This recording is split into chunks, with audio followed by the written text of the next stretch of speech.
Because that is unfortunately the type of politics that is being played in the Western Cape. You have a situation where a tap is placed on a pavement. And that tap is being put there because in terms of the Constitution, when you have people living in informal settlement, you've got to provide water, you've got to provide sanitation, you've got to provide a certain amount of electricity. That is the norm.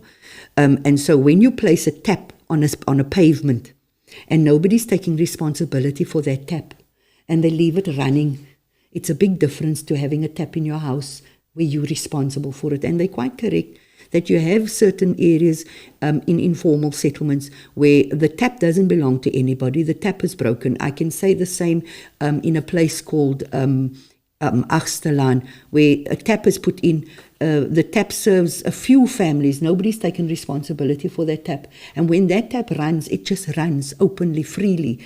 And you can phone the city till you're blue in the face. It'll take a few days before they come and turn off that tap. So it is not so much a matter of coloured and black, but it is the situation that people find them in. And you are correct that there are people living in some houses where seniors have had their water turned off for 100 rand. But you have corporates in the CBD that owes 300-400 million rand, and nothing is being done. It's negotiated. And so you see the discrepancy not only in the fact or the way that they deal with water, but the way that they deal with services, the way they deal with what is due to people living on the other side of the M5. It is the situation that we find ourselves in terms of how the development has taken place. And that is something else that we need to talk about, how we've been developed over these years. In actual fact, we've not seen development in the city of Cape Town or in the province or in the country. What we've actually seen is a kind of band-aid approach to the situation that we find ourselves in 30 years. Have you seen a city being developed over this 30 years? Have you seen the redevelopment of the city in this 30 years? Mannenberg is still Mannenberg. Hanover Park is still Hanover Park. Yet, when we were at in the position of government, and I'm very careful how I use my words as to where I was, because I don't want to give people credit, because it wasn't their work, it was our work.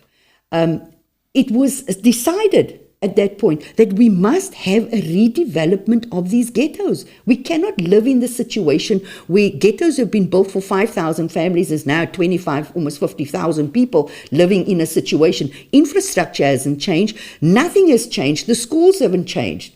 We have a system in this country, where in this province, where the Minister of Health, the MEC of Health says, oh my goodness, the health system has failed. But you're the MEC. How do you stand here and say to me, oh my goodness, the health system has changed, has failed? It failed under your watch. It's almost as if they weren't around. They weren't part of it. No, I wasn't around then, but now we've taken over. It's failed. No, well, you were running it for the last 10 years. We are facing a situation at this point, as I'm sitting here. The MEC or the Education Department has given letters, and I'm still trying to find out what this is all about, that they've issued letters to teachers that have fired them. We are sitting with a growing community. We are sitting with a growing city. We're sitting with a growing province. We need each and every teacher we can find. But this Education Department decides to fire teachers. Of the people that must be employed, we're firing teachers. I just don't understand it. You're in government for the people. You've got a growth of young people. So you are talking local here, you're talking MEC. I'm not only talking local. National? You see, people must understand, let me just explain something to you, Mike. People must understand how government works. National government in its entirety makes certain rules and situations and policies and acts and rules and divides the money in terms of the provinces where they govern. The province has an oversight in terms of implementing that. But the ground... On national policy. Yeah. On national policy. Yeah. When it gets to local, it's not a different set of rules. It's the same set of rules. But On local government, it's where it's implemented, because local government's where the people are. Yeah, okay. But your province has an oversight over those municipalities to ensure that they actually carry out.